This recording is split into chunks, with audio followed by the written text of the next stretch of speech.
Okay, here we go. Welcome back to school, everyone. New school year means new challenges, right? So the back to school advice that I would give to the students in my life would be to take the risk. Everybody's in the same boat. One friendly face can make a world of difference. Embrace challenges as opportunities to grow. It's all about the journey. Take a deep breath. It's okay to fail. Whoops. Just do your best. That's all that matters. Always be kind to your friends. Be kind to yourself. Really go out of your way to show kindness. Throw yourself out there and make new friends. Don't be afraid to be weird.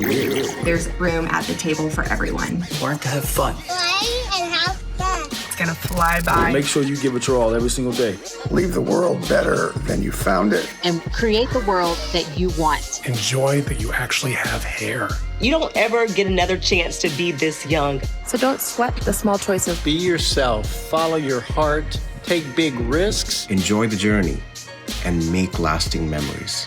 Wish you the best. That's all I got. I'm out. Bye.